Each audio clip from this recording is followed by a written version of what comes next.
আজকে আমি ঈশ্বরের বাক্য থেকে দেখব উপাসনার জন্য বলিদান।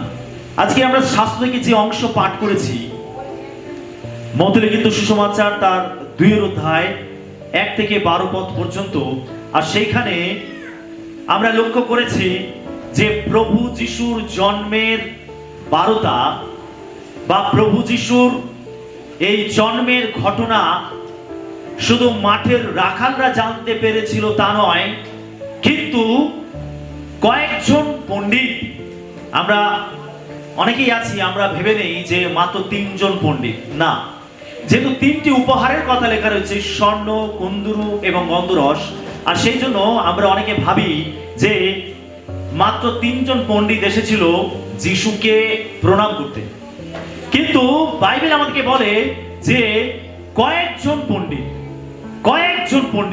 আর এই পণ্ডিত মানে হলো তারা এক ধরনের বৈজ্ঞানিক, তারা অনেক উচ্চ শিক্ষিত, তাদের যথেষ্ট জ্ঞান ছিল এবং তারা শাস্ত্র অন্বেষণ করত।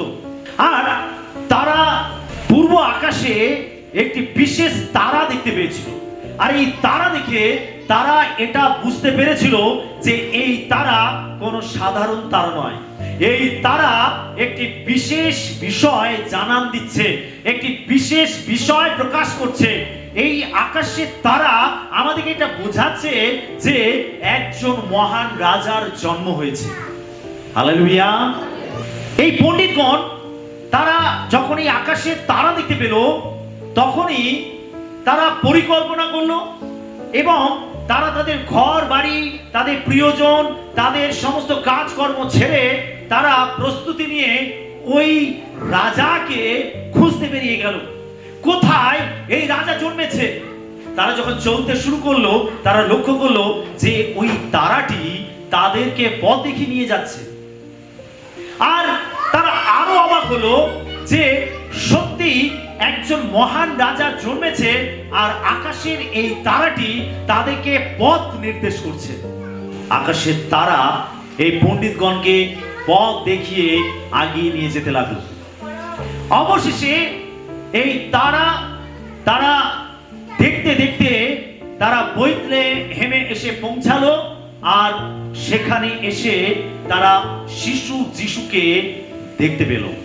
যে রাজার কথা তারা জানতে পেরেছিল যে একজন মহান রাজা জন্মেছে, আর সেই রাজাকে তারা দেখতে পেল এবং তারা তাকে প্রণাম করলো, আর তারা তাদের উপহার দিল।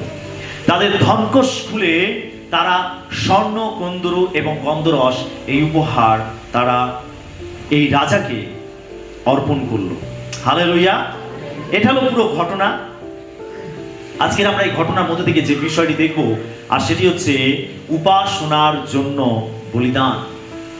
এই কয়েকজন পণ্ডিত তারা এই রাজাকে দেখতে বেরিয়েছিল, তারা খুঁজে বের করেছিল, অন্বেষণ করেছিল, পরিশ্রম করেছিল, তারা ত্যাগ স্বীকার করেছিল এবং তারা এসে তাকে দেখতে পেয়েছিল এবং তারা প্রণাম করেছিল। এখানে প্রণাম অর্থে ওয়ার্শিপ, আরাধনা বা উপাসনা। তারা এসে যিশুকে শিশু অবস্থায় দেখতে পেয়ে তারা বুঝেছিল ইনি মহান রাজা, আর তাই তারা এসে তার আরাধনা করেছিল এবং তারা তাদের শ্রেষ্ঠ উপহার এই রাজাকে অর্পণ করেছিল। হালেলুয়া। আমরা এই অংশ সঙ্গে খুব পরিচিত, যে অংশটি আমরা পাঠ করেছি এই অংশের সঙ্গে, এই ঘটনার সঙ্গে আমরা খুব পরিচিত, কিন্তু আজ আমি এটি আবার আলোচনা করতে চাই। আমি চাই আমরা এই অনুচ্ছেদটি বড়দিনের দৃষ্টিকোণ থেকে নয়, বরং উপাসনার দৃষ্টিকোণ থেকে আমরা বিবেচনা করব। এই পদগুলি আমাদের উপাসনার প্রকৃতি সম্পর্কে কিছু মূল্যবান শিক্ষা দেয়।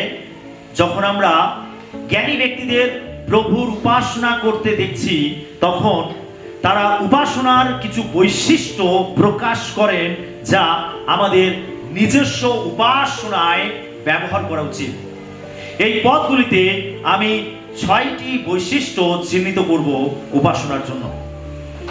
আমি আপনাদের সাথে উপাসনার এই 6টি বৈশিষ্ট্য শেয়ার করতে চাই, যাতে আমরা এই ঘটনা থেকে শিক্ষা পাই এবং আমাদের উপাসনায় এই বিষয়গুলোকে ব্যবহার করতে পারি।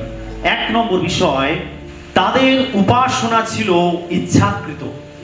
এই কয়েকজন পণ্ডিত তারা যিশুকে খুঁজে বের করেছিল, এই রাজাকে তারা খুঁজে বের করেছিল এবং তার কাছে এসে তারা তার উপাসনা করেছিল, তাকে প্রণাম করেছিল, অর্থাৎ তার ওয়ার্শিপ করেছিল বা তার আরাধনা করেছিল বা তার উপাসনা করেছিল। তারা যে এই যিশু রাজার উপাসনা করেছিল এটা ছিল ইচ্ছাকৃত, স্বেচ্ছায় নিজে থেকে তারা এই যিশু রাজার উপাসনা করেছিল। 2 পদে লেখা আছে, যিহুদীদের যে রাজা জন্মিয়াছেন তিনি কোথায়? কারণ আমরা পূর্ব দেশে তাহার তারা দেখিয়াছি ও তাহাকে প্রণাম করিতে আসিয়াছি। এখানে কয়েকজন পণ্ডিত তারা ওই আকাশের তারা দেখতে দেখতে তারা কোথায় গিয়ে পৌঁছেছিল? জিহুদিয়াতে।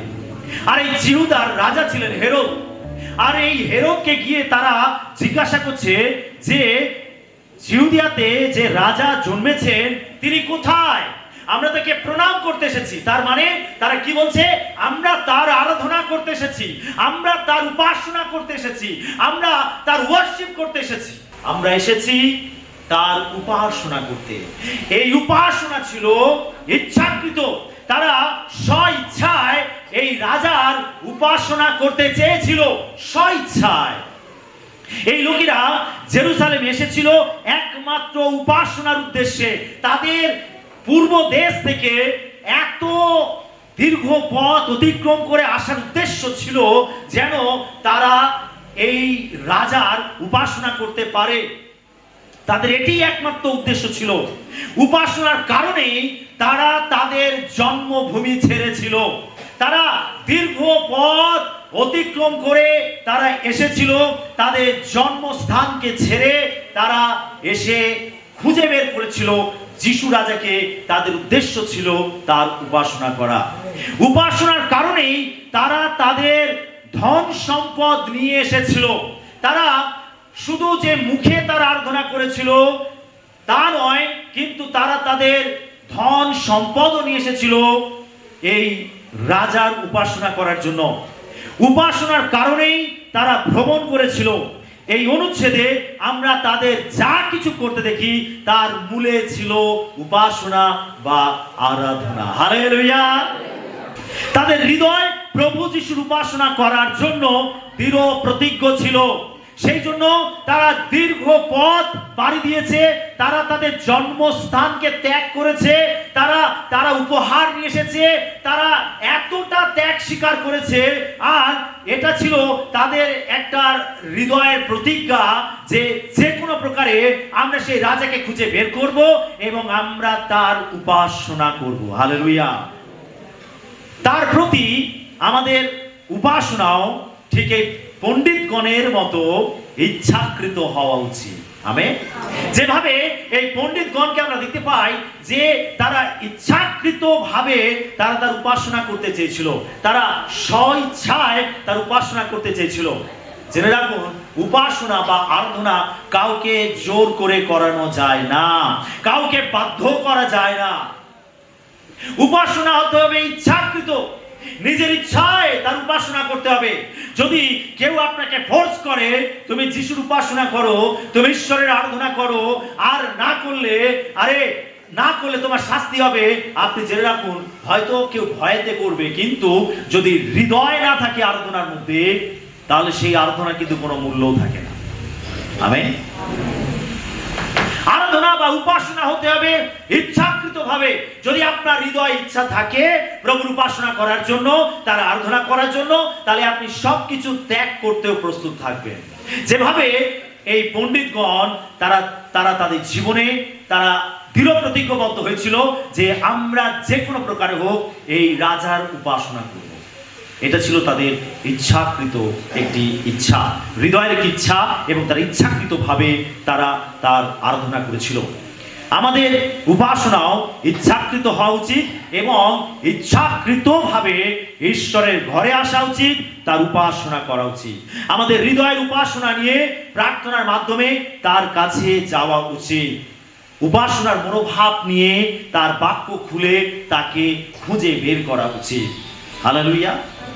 উপাসনার মনোভাব নিয়ে আমাদের তার বাক্য থেকে তাকে খুঁজে বের করা উচিত। জানবেন বাইবেলে 66টি বই আছে, কি তাই তো? বাইবেলে মোট 66টি বই আছে এবং প্রত্যেকটা বই যিশুকে প্রকাশ করে। আর সেই জন্য তার উপাসনা করার জন্য আমাদের শাস্ত্র থেকে তাকে খুঁজে বের করা উচিত, তাকে অন্বেষণ করা উচিত যে শাস্ত্র যিশুর সম্বন্ধে কি বলে, সুসমাচার যিশুর সম্বন্ধে কি বলে, ভাববাদীরা যিশুর সম্বন্ধে কি বলে, প্রেরিতেরা যিশুর সম্বন্ধে কি বলে, শিষ্যরা যিশুর সম্বন্ধে কি বলে, ঈশ্বরের লোকেরা যিশুর সম্বন্ধে কি বলে, আমরা তার সম্বন্ধে কি জানতে পারি, কি শিখতে পারি, এই বিষয়গুলো আমাদের শাস্ত্র থেকে বাক্য থেকে খুঁজে বের করা উচিত। যখন আমরা সেগুলো খুঁজে পাই তখন আমাদের তার উপাসনা করা উচিত, সেইগুলো নিয়ে তার উপাসনা করা উচিত। হালেলুয়া। আমরা এই পণ্ডিতগণকে দেখতে পাই তারা যিশুকে খুঁজে বের করেছিল, আমাদেরকেও যিশুকে খুঁজে বের করতে হবে, বাক্য থেকে তাকে খুঁজে বের করতে হবে যে পরিত্রাতা সম্বন্ধে কি বলা হয়েছে, মসিহ সম্বন্ধে কি বলা হয়েছে, খ্রিস্ট সম্বন্ধে কি বলা হয়েছে, ত্রাণকর্তা সম্বন্ধে কি বলা হয়েছে, আমাদের খুঁজে বের করা উচিত। এবং আমরা যখন খুঁজে পাই তখন আমাদের সেগুলো নিয়ে তার উপাসনা করা উচিত। আমেন। 2 নম্বর বিষয় আমরা দেখব, তাদের উপাসনা ছিল স্বেচ্ছাকৃত। আমরা প্রথম পয়েন্টে দেখেছি তাদের উপাসনা ছিল ইচ্ছাকৃত। আমরা দ্বিতীয় পয়েন্ট দেখব তাদের উপাসনা ছিল স্বেচ্ছাকৃত, অর্থাৎ এটি তাদের ইচ্ছার কাজ, এটা তাদের ইচ্ছা। আমাদের অনেক কিছু ইচ্ছা থাকে, আমাদের যেটা ইচ্ছা থাকে আমরা সেটাকে পূরণ করি, আমরা তার জন্য কাজ করি, আমরা সেটার জন্য পরিশ্রম করি। আমাদের মনে অনেক ইচ্ছা থাকে, অনেক ধরনের ইচ্ছা আমাদের থাকে, আর আমরা সেই ইচ্ছাকে পূরণ করার জন্য আমরা অনেক কিছু পদক্ষেপ নেই। আমরা এখানে দেখতে পাই যে এই পণ্ডিতগণের উপাসনা ছিল স্বেচ্ছাকৃত বা ইচ্ছাকৃত। তারা ইচ্ছা প্রকাশ করেছিল এবং তার জন্য তারা কাজ করেছিল। তারা তাদের হৃদয়ে দৃঢ় প্রতিজ্ঞ ছিল যে তারা তার উপাসনা করবে। কেউ তাদের বাড়ি এবং পরিবার ছেড়ে মরুভূমির ওপারে যিশুকে খুঁজে বের করার জন্য বাধ্য করেনি, কেউ তাদের উপহার দিতেও বাধ্য করেনি, কেউ তাদের মাথায় বন্দুক ধরে কোন অস্ত্র দেখিয়ে তাদেরকে ভয় দেখিয়ে প্রভুর উপাসনা করার জন্য তাদেরকে বাধ্য করেনি বা যিশুর সামনে তাদেরকে নত হতে বলেনি। এটি ছিল তাদের ইচ্ছার কাজ, এটা তাদের হৃদয়ের একটি বাসনা, তাদের হৃদয়ের একটি ইচ্ছা ছিল, আর সেই জন্য তারা যিশুর কাছে এসেছিল এবং তারা তার উপাসনা করেছিল। আমাদের উপাসনাও হতে হবে স্বেচ্ছামূলক, স্বেচ্ছায় হতে হবে। আমাদের কেবল মণ্ডলী কেবল গান গাইছে বলে আমাদের গান গাওয়া উচিত, বা মণ্ডলী এখন প্রার্থনা করছে বলে আমাদের প্রার্থনা করা উচিত, বা মণ্ডলীতে এখন বাক্য প্রচার হচ্ছে তাই আমাদের শাস্ত্র খুলতে হবে, বাক্য খুলতে হবে, বাইবেল খুলতে হবে না। এইভাবে কেউ বাধ্য করতে পারে না। আমাদের এটা জানতে হবে যে তার উপাসনা করার জন্য আমাদের স্বেচ্ছাকৃত হতে হবে, আমাদের ইচ্ছা থাকতে হবে, আমাদের ইচ্ছা থাকতে হবে। কেউ বাধ্য করতে পারে না, আর কেউ বাধ্য করে তার উপাসনা করাতে পারে না। সেই জন্য আমরা যে বাধ্য হয়ে করব, কেউ ফোর্স করছে করব তা নয়, এটা আমাদের স্বেচ্ছাকৃত হতে হবে। আমাদের ব্যক্তিগত জীবনে তার উপাসনা থাকতে হবে। শুধু মণ্ডলীতে আসবো আর মণ্ডলীর মধ্যে এসে যখন বলা হচ্ছে গান করতে গান করবো তা নয়, আমরা ব্যক্তিগতভাবে তার প্রশংসা করবো। আমেন। শুধু মণ্ডলীর মধ্যে এসে যে আমরা প্রার্থনা করবো, তার কারণ মণ্ডলীতে বলা হচ্ছে প্রার্থনা করার জন্য, আমরা যে শুধু মণ্ডলীর মধ্যে এসে প্রার্থনা করবো তা নয়, আমাদের ব্যক্তিগত জীবনেও আমাদের প্রার্থনা করতে হবে। অর্থাৎ আমাদের ব্যক্তিগত রিলেশন তার সঙ্গে তৈরি করতে হবে, আর এটাই হচ্ছে স্বেচ্ছাকৃত উপাসনা। হালেলুয়া। আমরা 3 নম্বর পয়েন্ট দেখব, তাদের উপাসনা ছিল ব্যক্তিগত। এই লোকেরা প্রভু যীশু খ্রিস্টের উপাসনায় নিজেদের নিয়োজিত করেছিল, তারা নিজেদেরকে উজাড় করে দিয়েছিল। দেখুন তারা কি করেছিল, তারা এসেছিল, তারা পূর্ব দেশ থেকে মরুভূমি পেরিয়ে তারা যিশুর কাছে এসেছিল বা বেথলেহেমে এসেছিল। তারা অনেক দূর থেকে এসেছিল। তারা অর্থাৎ এই পণ্ডিতগণ বিশ্বাসের দ্বারা এসেছিল, তারা বিশ্বাস করেছিল এবং বিশ্বাসের সঙ্গে তারা এসেছিল। অবশেষে এই পণ্ডিতগণ যিশুকে খুঁজে পেয়েছিল। আর এই পণ্ডিতগণ তার সামনে নিজেদের নত করেছিল। একটি শিশু, দেখুন, একটি শিশুকে তারা নত হয়ে প্রণাম করেছিল। যারা ছিল সেই সময় সায়েন্টিস্ট, সেই সময় তারা ছিল বৈজ্ঞানিক, তারা বিভিন্ন বিষয় নিয়ে পরীক্ষা নিরীক্ষা করত। তারা ওই আকাশের বিভিন্ন সৌরজগৎ নিয়েও তারা বিভিন্ন পরীক্ষা নিরীক্ষা করত। আর সেই জন্য যে তারাকে তারা দেখেছিল, তারা বুঝতে পেরেছিল এটা কোনো সাধারণ তারা নয়, এটা এক অদ্ভুত তারা। এই তারা কিছু প্রকাশ করছে। তারা তাদের গবেষণায় এটা বুঝতে পেরেছিল, জানতে পেরেছিল। দেখুন, এই তারা দেখে এই পণ্ডিতগণ এটা উপলব্ধি করতে পেরেছিল একজন মহান রাজা জন্মেছেন। আর এই মহান রাজার সামনে এসে তারা শিশু যিশুকে দেখে তারা প্রণাম করেছিল। অর্থাৎ বলা যেতে পারে যে সেই সময় বিজ্ঞান ঈশ্বরের সামনে নত হয়েছিল। হালেলুয়া! বিজ্ঞান ঈশ্বরের সামনে নত হয়েছিল।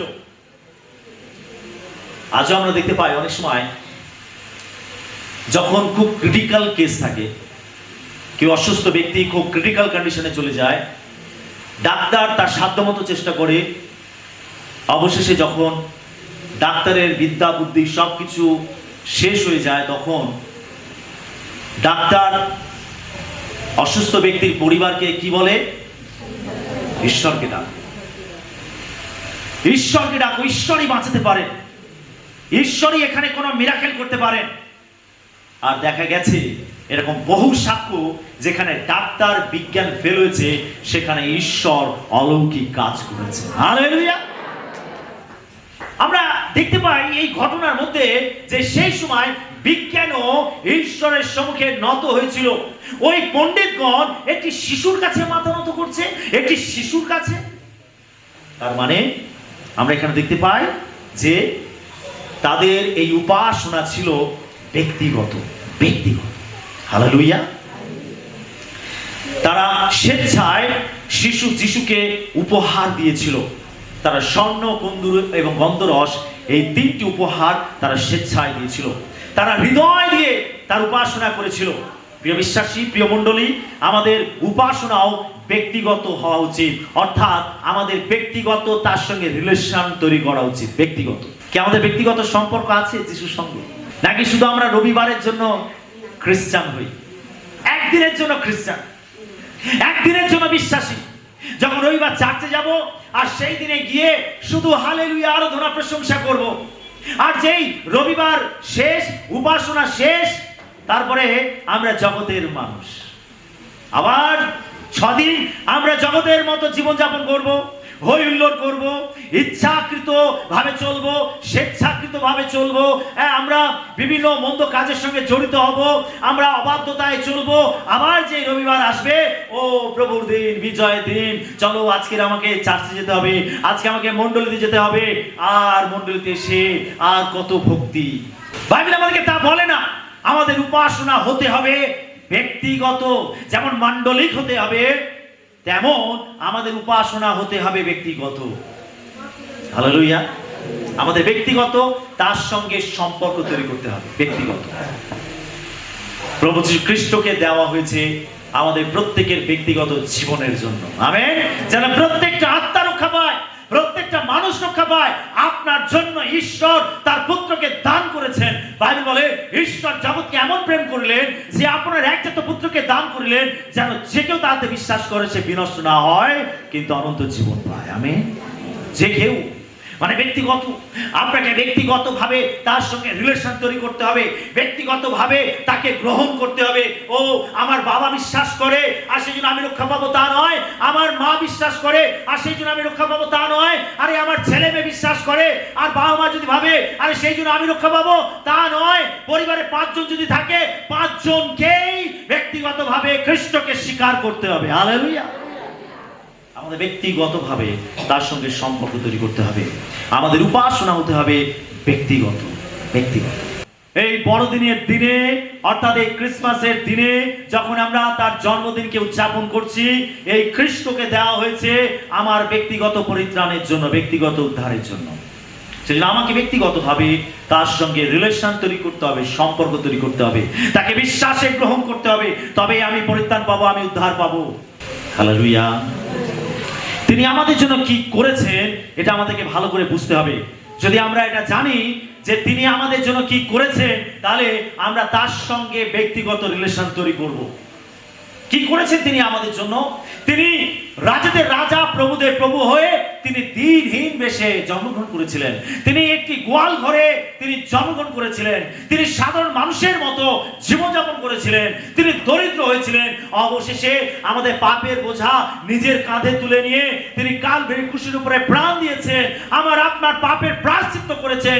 যদি আমরা এগুলো ভালো করে জানি, তাহলে আমরা ব্যক্তিগতভাবে তার উপাসনা না করে আমরা কেউ থাকতে পারবো না। আমেন।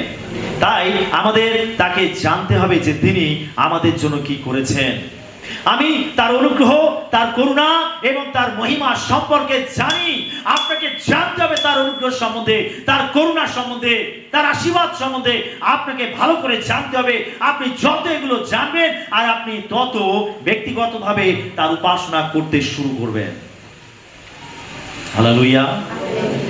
4 নম্বর বিষয়, তাদের উপাসনা ছিল সংঘর্ষমূলক। এই পণ্ডিতগণের উপাসনা ছিল সংঘর্ষমূলক। জ্ঞানী ব্যক্তিদের উপাসনায় সকলেই সন্তুষ্ট ছিলেন না। এই পণ্ডিতগণ তারা যে উপাসনা করার জন্য তাদের পরিবার, তাদের জন্মস্থান দীর্ঘ পথ অতিক্রম করে যে তারা যিশুকে খুঁজতে আরম্ভ করেছিল তার উপাসনা করার জন্য, এই উপাসনা সকলকেই সন্তুষ্ট করেনি। কে অসন্তুষ্ট হয়েছিল বলুন তো? হ্যাঁ, হেরোদ রাজা অসন্তুষ্ট হয়েছিল। তারা খুঁজতে খুঁজতে যখন জিহুদাতে আসলো, আর জিহুদার রাজা ছিলেন হেরোদ, হেরোদের কাছে এসে জিজ্ঞাসা করছে, তিনি একজন রাজা, আর তাকে এসে জিজ্ঞাসা করছে যে একজন রাজা যে জন্মেছেন তিনি কোথায়? আমি রাজা, আমার উপাসনা করতে আসেনি, এরা আরেকজন রাজার উপাসনা করতে এসেছে। হেরোদ রাজা এটাতে সন্তুষ্ট হয়নি, সে মেনে নিতে পারেনি। আরে আমি রাজা, কোথায় তারা এসে রাজার সামনে এসে প্রণিপাত করবে, তারা আমার আরাধনা করবে, তারা আমার জয় জয়কার করবে, তা নয়। একজন রাজা, আমার থেকেও বড় রাজা, আমার থেকে মহান রাজা জন্মেছে। আরে তাহলে আমার সিংহাসন কি ঠিক থাকবে না? আরে লোকেরা তাহলে কি আমাকে উপাসনা করবে না? তারা আমার জয় জয়কার করবে না? আরে আমার থেকে একজন বড় রাজা জন্মেছে আর তার উপাসনা এরা করতে এসেছে। আপনি জেনে রাখুন, আপনি যখন যিশুর উপাসনা করেন তখন অনেকে আছে যারা সন্তুষ্ট হয় না। আমরা যে জগতে বাস করছি, আমরা যে সমাজে বাস করছি, হেরোদ রাজা শুধু জিহুদাতে নয়, আমাদের এলাকাতেও অনেক আছে। এই আত্মা অনেক জায়গায় কাজ করছে, এই আত্মা অনেক জায়গায় সক্রিয়। সে সহ্য করতে পারে না যখন খ্রিস্টের আরাধনা করা হয়, যখন খ্রিস্টের উপাসনা করা হয়। সেজন্য অনেকের মধ্যে দেখা যায় প্রতিবাদ, অনেকের মধ্যে দেখা যায় ঈর্ষা, অনেকের মধ্যে দেখা যায় হিংসাত্মক মনোভাব। আমরা 25 সালের ক্রিসমাস প্রোগ্রামে আমরা সোশ্যাল মিডিয়া দেখতে পাই যে চারিদিকে কিভাবে খ্রিস্ট বিশ্বাসীদের উপরে আক্রমণ করা হয়েছে। দেখেছি আমরা খবর, ভয়ঙ্কর ভাবে। তার কারণ এইরকম হেরোদের মতো এইরকম বিদ্বেষী মনোভাব লোকের অভাব নেই। আপনি যখন খ্রিস্টের উপাসনা করবেন, আপনি যখন খ্রিস্টের আরাধনা করবেন, তখন এই রকম হেরোদের মতো ব্যক্তি চারিদিক থেকে উদয় হবে। হালেলুয়া। যারা মেনে নেবে না, যারা মেনে নেবে না। কিন্তু এই পণ্ডিতগণ কি থেমে গেছিল? না। এই পণ্ডিতগণ কি যিশুকে খুঁজে বের করেনি? তারা কি ভয়তে নিজ বাসস্থানে আবার ফিরে গেছিল? না, তারা খুঁজে বের করেছিল এবং তারা যিশুকে গিয়ে উপাসনা করেছিল। হালেলুয়া। আপনি জেনে রাখুন, যখন তারা যিশুকে খুঁজে পেয়েছিল তখন দূতগণ এই পণ্ডিতগণকে বলেছিল যে তারা যেন হেরোদের কাছে না যায়, তারা অন্য পথ দিয়ে তাদের দেশে ফিরে যায়। হালেলুয়া। তার মানে ঈশ্বর তাদেরকে গাইড করেছিলেন, আর সেই জন্য একটি তারাকে আকাশে দাঁড় করিয়ে দিয়েছিলেন যেন এই পণ্ডিতগণ ওই আকাশের তারাকে অনুসরণ করে তারা খ্রিস্টের কাছে যেতে পারে, তার উপাসনা করতে পারে। অর্থাৎ ঈশ্বর তাদেরকে পরিচালনা করেছিলেন, ঈশ্বর তাদেরকে পথ দেখিয়েছিলেন, ঈশ্বর তাদেরকে সুরক্ষা দিয়েছিলেন। হালেলুয়া। যখন আপনি স্বেচ্ছাকৃতভাবে, ইচ্ছাকৃতভাবে আপনি হৃদয়ের সঙ্গে খ্রিস্টের আরাধনা উপাসনা করবেন, একইভাবে ঈশ্বর আপনার পক্ষে থাকবেন। ঈশ্বর আপনার পক্ষে থাকবে, ঈশ্বর আপনাকে সুরক্ষা দেবেন, ঈশ্বর আপনাকে পরিচালনা দেবেন, ঈশ্বর আপনাকে সাহায্য সহযোগিতা করবেন, যাতে আপনি খ্রিস্টের উপাসনা করতে পারেন, তার আরাধনা করতে পারেন। Amen, hallelujah. এই লোকেরা অর্থাৎ এই পণ্ডিতগণ তারা হেরোদের কাছে মাথা নত করেনি। তিনি এই ভেবে উদ্বিগ্ন হয়েছিলেন যে জ্ঞানী ব্যক্তিরা অন্য একজন রাজার উপাসনা করতে তাদের শহরে এসেছে, আর সেই জন্য হেরোদ রাজা উদ্বিগ্ন হয়েছিলেন। তারা মন্দিরে উপাসনা করতে আসেনি, তারা একটি উদ্দেশ্যে এসেছিলেন, এবং সেই উদ্দেশ্য ছিল একটি শিশুর পায়ে মাথা নত করা, আর তিনি হলেন খ্রিস্ট প্রভু। হালেলুয়া। কেবল একটি শিশু নয়, কিন্তু এমন একটি শিশু যিনি অনন্তকালীন ঈশ্বর। হালেলুয়া। এটা পণ্ডিতগণ বুঝতে পেরেছিল। আপনি যে যিশুর উপাসনা করছেন, যে যিশুর আরাধনা করছেন, আপনাকে এটা জানতে হবে যে তিনি শুধু একটি শিশু নন, কিন্তু তিনি হলেন অনন্তকালীন ঈশ্বর। ঈশ্বর যে শিশুকে পৃথিবীতে পাঠিয়েছেন, ঈশ্বর যে যিশুকে পৃথিবীতে পাঠিয়েছেন, তিনি শুধু একটি শিশু নন, তিনি শুধু একটি মানুষ নন, কিন্তু তিনি অনন্তকালীন ঈশ্বর। তাই তিনি দাবি করে বলেছেন, যে আমাকে দেখেছে সে পিতাকে দেখেছে, আমি আর পিতা এক, আমি আর ঈশ্বর এক। সেটা বাইবেল বলে ইনি হলেন অদৃশ্য ঈশ্বরের প্রতিমূর্তি। ঈশ্বরের সম্পূর্ণতা তার মধ্যে বিরাজ করে। যিশু হলেন অদৃশ্য ঈশ্বরের প্রতিমূর্তি। ঈশ্বর নিজেকে প্রকাশ করেছেন যিশুর মাধ্যমে। যিশু হলেন অনন্তকালীন ঈশ্বর। এই পণ্ডিতগণ এটা ভালো করে বুঝতে পেরেছিলেন, আর তাই এই শিশুর পায়ে তারা মাথা নত করেছিলেন। হালেলুয়া। একজন শিশু যিনি হলেন রাজাদের রাজা এবং প্রভুদের প্রভু। হালেলুয়া। প্রভু জন্য জোরে করতালি দে।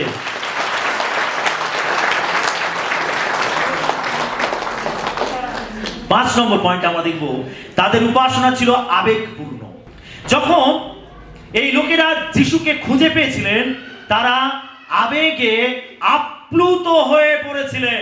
আপনি ভেবে দেখুন, এই পণ্ডিতগণ তারা কত পরিশ্রম করে এসেছে, তারা কত জায়গা খুঁজেছে তাকে। হেরোদের কাছে গেছে, আকাশের তারাকে অনুসরণ করেছে, তারা দীর্ঘ পথ পাড়ি দিয়েছে, তারা কত পরিশ্রম করেছে। তারা খুঁজছে যিশুকে, তারা খুঁজছে। তাদের লক্ষ্য যে যিশুকে খুঁজে পাওয়া এবং তাকে প্রণাম করা, তার উপাসনা করা। তারা দীর্ঘ সময় ব্যয় করেছে, তারা অনেক পরিশ্রম করেছে। অবশেষে তারা যখন যিশুকে খুঁজে পেয়েছিল, তখন তারা আবেগে, আনন্দে, উত্তেজনায় পূর্ণ হয়ে গেছিল। জানতে হবে যে আরাধনা বা উপাসনার মধ্যে আবেগ হলো একটি বিশেষ গুরুত্বপূর্ণ বিষয়। আবেগ, উত্তেজনা, এটা হলো একটি গুরুত্বপূর্ণ বিষয়। লেখা রয়েছে যে তাহারা যিশুকে দেখিবা মাত্র অতিশয় আনন্দে আনন্দিত হইলেন। অর্থাৎ তারা উচ্ছ্বাসিত এবং উত্তেজিত হয়ে পড়েছিল, তারা আনন্দে মাতোয়ারা হয়ে পড়েছিল। হালেলুয়া। আপনি কি এই পণ্ডিতগণ যখন যিশুকে খুঁজে পেয়েছিল, তাদের চিৎকার, তাদের লাফালাফি, তাদের হাসা, তাদের কান্না, এইগুলো যে জড়িত আছে, আপনি কি এটাকে অনুভব করতে পারছেন? যদি আপনি কোনো কিছু খুঁজছেন আর অনেক খোঁজার পরে যদি সেটাকে পান, আপনি কি আনন্দে মাতোয়ারা হবেন না? যখন অপবায়ী পুত্র হারিয়ে গেছিল, তার পিতার কাছে ফিরে এসেছিল অনুতাপের সঙ্গে, সেই পিতা কি আনন্দ করেনি? যখন 100টা মেষের মধ্যে একটি মেষ হারিয়ে গেছিল, আর সেই মনিব যখন সেই মেষটিকে খুঁজে পেয়েছিল, তখন সেই মনিব কি আনন্দ করেনি? যখন একটি কয়েন হারিয়ে গেছিল, আর যখন সেই কয়েনটাকে সেই মনিব খুঁজে পেয়েছিল, তখন সে কি আনন্দ করেনি? প্রিয় বিশ্বাসী, আমরা যেটাকে খুঁজি, যখন সেটাকে অবশেষে খুঁজে পাই, তখন আমাদের আনন্দের সীমা থাকে না। এই পণ্ডিতগণ তারা যিশুকে খুঁজছিল, আর তারা কত পরিশ্রম করেছে, কত পথ পাড়ি দিয়েছে, তারা কত ক্লান্ত শ্রান্ত হয়েছে, তারা কত জায়গাতে গেছে। অবশেষে যখন তারা এই শিশুকে খুঁজে পেল, তখন তারা আনন্দে হয়তো লাফালাফি করেছিল, আনন্দে হয়তো চিৎকার করেছিল, তারা আনন্দে হয়তো তারা ক্রন্দন করছিল, চোখে জল এসে গেছিল, তারা কত উচ্ছ্বাসিত হয়েছিল। তার মানে আরাধনার মধ্যে আমাদের আবেগ জড়িত থাকে। সেটা যখন আমরা আরাধনা করি, অনেক সময় আমরা আনন্দ করতে থাকি, আমরা চিৎকার করতে থাকি, আমরা ক্রন্দন করতে থাকি, আমরা লাফালাফি করতে থাকি, আমরা কত কিছু করি। আর এগুলো হচ্ছে আমাদের আবেগ। আমরা আবেগের দ্বারাও ঈশ্বরের আরাধনা এবং প্রশংসা করে থাকি। হালেলুয়া। অর্থাৎ প্রশংসার মধ্যে আবেগ, উত্তেজনা, উচ্ছ্বাস এগুলো জড়িত থাকে আরাধনা বা উপাসনার মধ্যে। Amen, hallelujah. অনেকে আছে যারা এরকম ব্যক্তি, যারা আরাধনায় ক্রন্দন করছে, যারা আরাধনায় উত্তেজিত হচ্ছে, অনেকে তাদেরকে দেখে মুখ বেঁকায়, অনেকে দেখে ভ্রু কোঁচকায়, হ্যাঁ, অনেকে নানা রকম সমালোচনা করে। কিন্তু জেনে রাখুন, আবেগ হলো আরাধনার একটি অংশ। তাই আপনি যখন ঈশ্বরের আরাধনা করেন, আপনি যখন পবিত্র আত্মার স্পর্শ পান, পবিত্র আত্মার অনুগ্রহ লাভ করেন, তখন পবিত্র আত্মা আপনাকে যেভাবে পরিচালিত করে, আপনি সেইভাবে পরিচালিত হতে পারেন। আমেন। কিন্তু এটা জানতে হবে যেন আমরা আমাদের সেই আবেগ, আমাদের সেই উত্তেজনা যেন বিশৃঙ্খলা তৈরি না করে, সে বিষয়েও আমাদের লক্ষ্য রাখতে হবে। হালেলুয়া। সেটা প্রশংসা এবং আরাধনার মধ্যে আবেগ জড়িত থাকে। উপাসনা হলো একটি আবেগময় কাজ। যতক্ষণ ঈশ্বরের আত্মা উপাসনা পরিচালনা করেন, ততক্ষণ পর্যন্ত আবেগগত উপাসনায় কোনো ভুল নেই। বাইবেল আমাদের তার প্রশংসায় চিৎকার করতে আহ্বান জানায়। গীত সংহিতা 47-এর 1 পদ পাঠ করি। হে সমুদয় জাতি, করতালি দাও, আনন্দ রবে ঈশ্বরের উদ্দেশ্যে জয়ধ্বনি করো। হ্যাঁ, এখানে লেখা রয়েছে আনন্দ সহকারে জয়ধ্বনি করো, চিৎকার করো। তার প্রতি মনোযোগ করার জন্য আমাদেরকে করতালি দিতে বলছে। আমরা 47-এর 1 পদে দেখি, সেখানে বলছে করতালি দাও। অর্থাৎ করতালি দিয়ে, হাততালি দিয়ে আমরা তার প্রশংসা করতে পারি। এছাড়া প্রশংসায় তার দিকে আমাদের হাত উঁচু করতে বলে। আমরা গীত সংহিতা তার 63-4 পদ পাঠ করি। এইরূপে আমি যাবজ্জীবন তোমার ধন্যবাদ করিব, আমি তোমার নামে অঞ্জলি উঠাইব। হ্যাঁ, আমি তোমার নামে অঞ্জলি উঠাইব। অঞ্জলি উঠাইব বলতে আমরা কিভাবে অঞ্জলি উঠাই? হাত উঁচু করে। অর্থাৎ উপাসনার মধ্যে আমরা উচ্চস্বরে উপাসনা করতে পারি, আরাধনা করতে পারি, আমরা করতালি দিতে পারি, আমরা নৃত্য করতে পারি, আমরা হাত উঁচু করতে পারি। দেখুন, আরেকটি বিষয় আমাদেরকে বলে হাস্য সহকারে। দেখুন, গীত সংগীতে 126-2 পদটি আমরা পাঠ করি। তৎকালে আমাদের মুখ হাস্যে পূর্ণ হইল, আমাদের জিহ্বা আনন্দগানে পূর্ণ হইল। তৎকালে জাতিগণের মধ্যে লোকে বলিল, সদাপ্রভু উহাদের নিমিত্ত মহৎ মহৎ কর্ম করিয়াছেন। আমরা কি দেখতে পাচ্ছি? যে আমাদের মুখ হাস্যেতে পরিণত হলো। হাসি অর্থাৎ ঈশ্বরের সামনে হাসি, এটা আনন্দকে প্রকাশ করে। তার মানে আপনি উপাসনায় আনন্দ উপভোগ করবেন, আনন্দ সহকারে তার প্রশংসা করবেন, তার আরাধনা করবেন। এটা উপাসনার একটি অংশ। আমাদের জীবন দুঃখেতে অনেক সময় জর্জরিত হয়ে থাকে। আমরা ব্যক্তিগতভাবে অনেক জায়গায়, অনেক ক্ষেত্রে আমরা দুঃখিত থাকি। কেউ আপনাকে আঘাত করেছে, কেউ আপনাকে অপমান করেছে, কেউ আপনাকে ছোট বড় কথা বলেছে, কেউ আপনাকে তুচ্ছ তাচ্ছিল্য করেছে। আমাদের জীবনে বিভিন্ন ক্ষেত্রে আমরা দুঃখিত থাকি। কিন্তু যখন আমরা ঈশ্বরের ঘরে আসি তার উপাসনা করার জন্য, তখন আমরা সেখানে এসে আমরা আনন্দ করতে পারি। যখন আমরা প্রভুতে আনন্দ করি, তখন আমরা প্রকৃত শক্তি লাভ করি। এটা আমাদের জীবনকে আনন্দে পূর্ণ করে দেয়, তার শক্তিতে ভরে দেয়। আর সেই জন্য আমাদের উচিত আনন্দ সহকারে তার প্রশংসা করা, তার আরাধনা করা। হালেলুয়া। তো আমাদের উপাসনা হতে হবে আবেগপূর্ণ। Amen, hallelujah. 6 নম্বর পয়েন্ট আমরা দেখব, শেষ পয়েন্ট। তাদের উপাসনা ছিল ত্যাগমূলক। তারা কি কি ত্যাগ করেছে? সময় ত্যাগ করেছে। তারা দীর্ঘ সময় ধরে তারা যিশুকে খুঁজে বের করেছে। তাদের যিশুকে খুঁজে বের করতে দীর্ঘ সময় লেগেছে, তারা সময় ব্যয় করেছে। আমরা যিশুকে খোঁজার জন্য কতটা সময় ব্যয় করি? কতটা? আমরা প্রার্থনার জন্য কতটা সময় ব্যয় করি? আমরা ঈশ্বরের বাক্যের জন্য কতটা সময় ব্যয় করি? আমরা ঈশ্বরের গৃহে আসার জন্য আমরা কতটা সময় ব্যয় করি? আমরা অনেক সময় অজুহাত দেখাই, নানান অজুহাত দেখাই। আমার কাছে সময় নেই, আমি ব্যস্ত, আমার এই কাজ আছে, সেই কাজ আছে। আমরা সেই জন্য আমরা ঈশ্বরের গৃহে আসি না উপাসনা করতে। আমরা ব্যক্তিগতভাবে আমরা প্রার্থনায় সময় দেই না, আমরা ব্যক্তিগতভাবে ঈশ্বরের বাক্যেতে সময় দেই না। তার কারণ আমরা অজুহাত দেখাই। কিন্তু এই পণ্ডিতগণ তারা উপাসনা করার জন্য তারা সময় ত্যাগ করেছিল, তারা সময় দিয়েছিল। আপনি যদি ঈশ্বরের উপাসনা করতে চান, সময় আপনার জীবনে একটি গুরুত্বপূর্ণ ত্যাগ। আপনাকে সময় অতিবাহিত করতে হবে, আপনাকে প্রস্তুত থাকতে হবে ঈশ্বরের সঙ্গে সময় কাটানোর জন্য। আপনাকে প্রার্থনায় সময় দিতে হবে, ঈশ্বরের বাক্যতে সময় দিতে হবে, ঈশ্বরের ঘরে আসার জন্য সময় দিতে হবে। এটা হলো একটি ত্যাগ। তারা ত্যাগ স্বীকার করেছিলেন।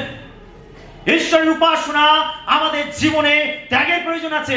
যদি আমরা ঈশ্বরের উপাসনা করতে চাই, যে ত্যাগ স্বীকার করতে পারে না, খ্রিস্টীয় জীবন তার জন্য নয়। যে ত্যাগ স্বীকার করতে পারে না, সে প্রভুর জন্য জীবন যাপন করতে পারে না। আপনাকে ত্যাগ স্বীকার করতে প্রস্তুত থাকতে হবে।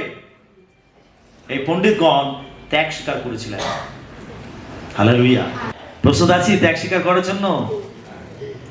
আর কি এই পণ্ডিতগণ তারা পারিবারিক ত্যাগ করেছিল। পারিবারিক ত্যাগ অর্থাৎ তাদের পরিবারকে পিছনে রেখে তারা যিশুকে খুঁজতে আরম্ভ করেছিল, সেই রাজাকে খুঁজতে আরম্ভ করেছিল। তারা পরিবারকে ছেড়ে এসেছিল। এই পণ্ডিতগণের পরিবার ছিল, তারা পরিবারকে পিছনে রেখে তারা যিশুকে খুঁজে বের করেছিল। অর্থাৎ আমাদের জীবনে পারিবারিক ত্যাগ থাকতে হবে। তার মানে এই নয় যে আপনি সবকিছু ছেড়ে দিয়ে চলে আসুন না, কিন্তু আপনার জীবনে একটি ব্যালেন্সের জীবন হতে হবে। আপনাকে একটি ব্যালেন্স রেখে আপনাকে খ্রিস্টীয় জীবন যাপন করতে হবে। ব্যালেন্স রাখতে হবে, পরিবারকে মেনটেন করতে হবে, তার সঙ্গে সঙ্গে ঈশ্বরের কাজকেও, ঈশ্বরের সেবাকেও এগিয়ে নিয়ে যেতে হবে। সেই জন্য আপনাকে মানসিকভাবে প্রস্তুত থাকতে হবে যে আপনাকে পারিবারিক ত্যাগ স্বীকার করতে হবে। সেই জন্য পিতর যিশুকে প্রশ্ন করেছিলেন যে, প্রভু, আমরা তো সব কিছু ছেড়ে আপনার সঙ্গে সঙ্গে এসেছি, আমরা কি পাবো? যিশু কি বলছিলেন? তোমরা এখানে যা ত্যাগ স্বীকার করছো তার শতগুণ স্বর্গে ফিরে পাবে। হালেলুয়া। আমরা পিতরকে দেখতে পাই, পিতরের পরিবার ছিল। যিশু পিতরের শাশুড়ির জ্বরকে ভালো করেছিলেন। তার মানে পিতরের পরিবার ছিল, প্রত্যেকের পরিবার ছিল। আর তারা যিশুর কলিং যখন পেয়েছিল, যিশুর আহ্বান যখন পেয়েছিল, তারা তাদের পরিবারকে ছেড়ে তারা যিশুর পশ্চাৎগামী হয়েছিল। আজকে যে আপনি প্রভুর কলিং পেয়েছেন, প্রভুর আহ্বান পেয়েছেন, প্রভু আপনাকে জগৎ থেকে বাছাই করেছেন, আপনি যিশুকে জানতে পেরেছেন, আপনি তাকে বিশ্বাস করেছেন, গ্রহণ করেছেন, আপনাকে পারিবারিক ত্যাগ স্বীকার করার জন্য প্রস্তুত থাকতে হবে। Amen, hallelujah. আপনি যদি বলেন, আমি স্বামীকে ছেড়ে থাকতে পারবো না, না আমি স্ত্রীকে ছেড়ে থাকতে পারবো না, না আমি আমার সন্তানকে ছেড়ে থাকতে পারবো না, না, আপনাকে একেবারে ছেড়ে কেউ থাকতে বলছে না, কিন্তু কিছু সময়ের জন্য আপনাকে ছাড়তে হতে পারে, ত্যাগ স্বীকার করতে হতে পারে। যখন আপনি ঈশ্বরের সেবা কাজে বেরোচ্ছেন, আপনার পরিবারকে ছেড়ে আপনাকে বেরোতে হবে। যখন আপনি সাক্ষ্য দিতে বেরোচ্ছেন, আপনার পরিবারকে ছেড়ে আপনাকে সাক্ষ্য দিতে বেরোতে হবে। এই ত্যাগ স্বীকার আমাদের জীবনে থাকতে হবে। যদি মনে করেন যে না না আমি আমার পরিবারকে ছেড়ে থাকতে পারবো না, তাহলে খ্রিস্টের সেবা করা আপনার দ্বারা হবে না, তার উপাসনা করা আপনার দ্বারা হবে না। আমাদের পারিবারিক ত্যাগ থাকা প্রয়োজন আছে।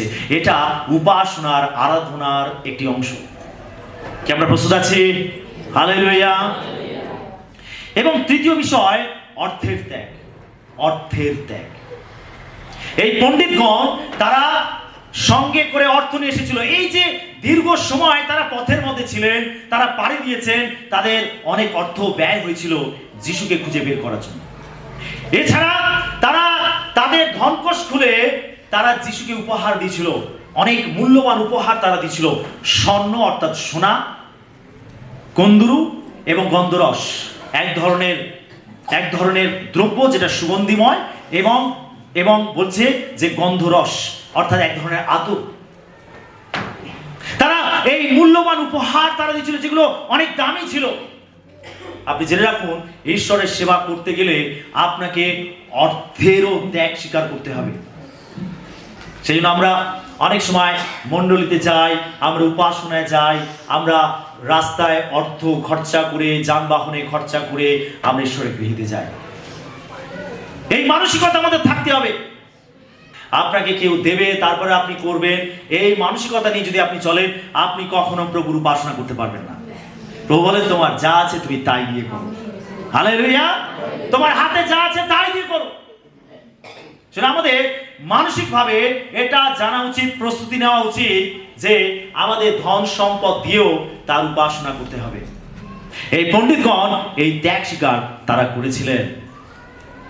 আমরা তাদের জীবন থেকে এই 6টি বিশেষ শিক্ষা আমরা লাভ করি। যে উপাসনা হলো একটি বিশেষ বলিদান। আমেন।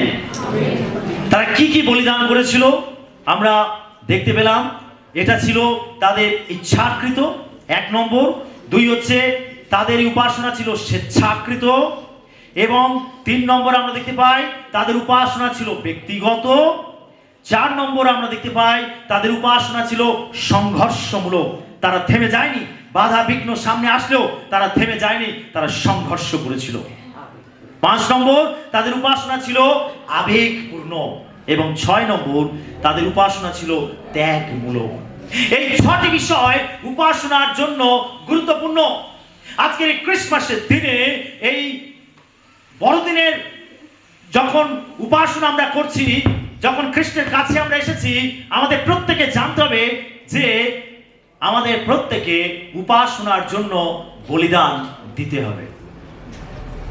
Hallelujah, hallelujah, hallelujah. তাই আজকের এই পণ্ডিতগণের জীবন থেকে আমরা এই শিক্ষা লাভ করি, যেন এই 6টি গুরুত্বপূর্ণ বিষয় আমরা উপাসনার জন্য আমরা প্রভুর কাছে অর্পণ করতে পারি। ঈশ্বর তার বাক্যে আমাদের সবাইকে আশীর্বাদ করুন।